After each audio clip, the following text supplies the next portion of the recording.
Have you ever thought about how a country can totally transform itself? I mean, really, think about it. Imagine a nation just completely at war with itself. It's fractured, it's unstable, it's totally looking inward. Now, picture that exact same nation, just a few decades later, confidently sailing the globe, creating incredible art, and challenging the world's biggest superpower. Well, that's the story of Elizabethan England. It's an absolutely incredible transformation. So the big question is, how did this even happen, right? How did they pull it off? What were the key decisions? Who were the key players? And what were the major turning points that set England on this completely new path? It's a fascinating story of politics, religion, raw ambition, and you'll see, maybe just a little bit of luck. And at the very heart of this story, you've got two half-sisters, Queen Mary I and Queen Elizabeth I. Now, they shared a father, King Henry VIII, but their visions for England, totally polar opposites. One sister's reign would be defined by fire and division, while the others would kick off a legendary golden age. Their rivalry, in a way, would decide the entire future of the nation. To really understand Elizabeth's incredible success, we have to start by looking at the absolute mess of a kingdom she inherited. So first, let's dive into the troubled reign of her sister Mary I, a time when England was basically tearing itself apart from the inside. Pretty quickly, Mary earned an infamous nickname, Bloody Mary. And look, this wasn't just some clever political propaganda. It was a brutal, tragic reality. Her mission was to force England back to Catholicism, and that led to the execution of over 300 Protestants, burned at the stake simply for their beliefs. This intense religious violence really came to define her short, 5-year reign. So Mary's policies were a complete 180 from what her father had done with the Protestant Reformation. She brought England back under the authority of the Pope in Rome, and she tried to just stamp out the new faith entirely. And what was the result? Well, you get a kingdom that's unstable, violent, and just totally divided against itself. This is the England that a young Elizabeth was about to inherit. Then, in 1558, Mary dies, and her 25-year-old half-sister Elizabeth takes the throne. This moment right here, this is the great turning point. She steps into a kingdom deep in crisis, but she doesn't bring more fire and more division. Nope, she brings a completely new vision for what England could be.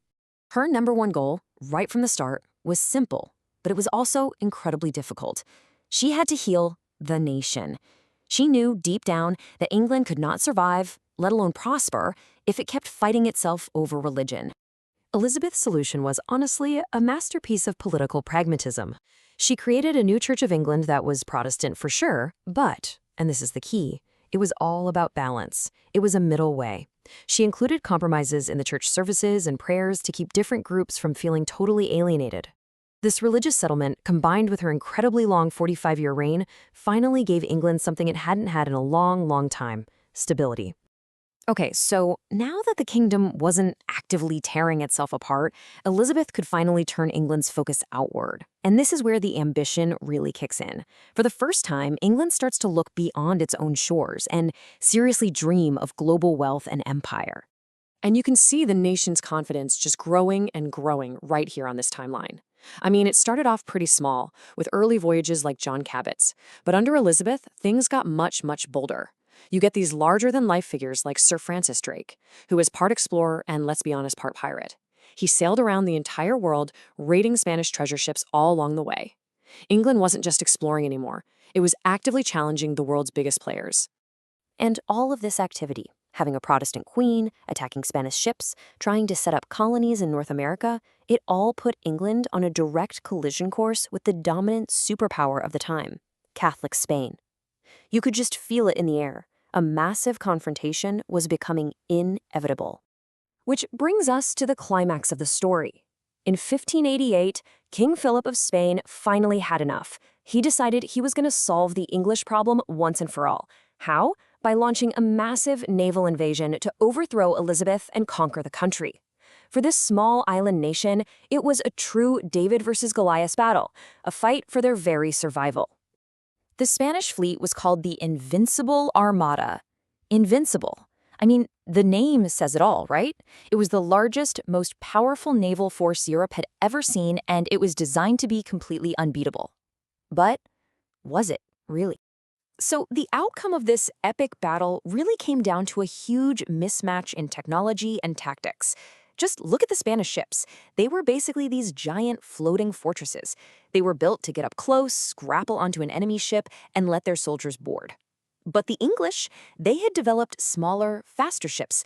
They could literally sail circles around the huge Spanish galleons, pounding them with long-range cannons while staying safely out of reach. It was a total game changer. It all came to a head in one single pivotal year, 1588.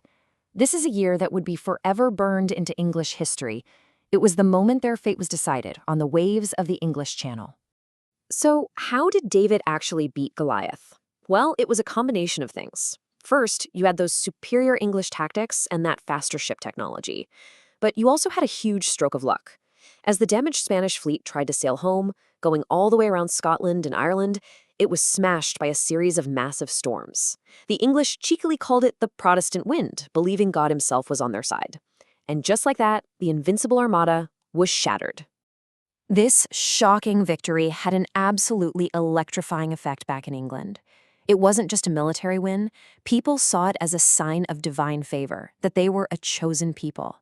And this feeling unleashed an explosion of national pride and cultural confidence that we now call the Elizabethan Golden Age. This newfound confidence gave rise to some of the greatest writers the English language has ever known. You've got figures like Edmund Spenser, whose epic poem, The Faerie Queen, was basically a massive celebration of Queen Elizabeth and the virtues of this New England. And, of course, a certain playwright you might have heard of, a guy named William Shakespeare, who tapped into this national mood to create these timeless stories of kings, conflict, and destiny that would literally shape the English language itself. And a quote from Shakespeare's play Richard II just captures this feeling perfectly. This idea of England as a special, protected, chosen nation, a precious stone set in the silver sea. That identity was forged in the fire of that victory against the Armada. And that's really the key takeaway here. The military victory and the cultural renaissance were completely inseparable. One fueled the other. In the span of a single reign, England's entire self-image was transformed from a divided little island to a major player on the world stage, with a powerful voice and a bold sense of destiny. Which leaves us with one final fascinating question to think about. What if that Protestant wind had never blown? What if the Spanish army had actually landed on English soil?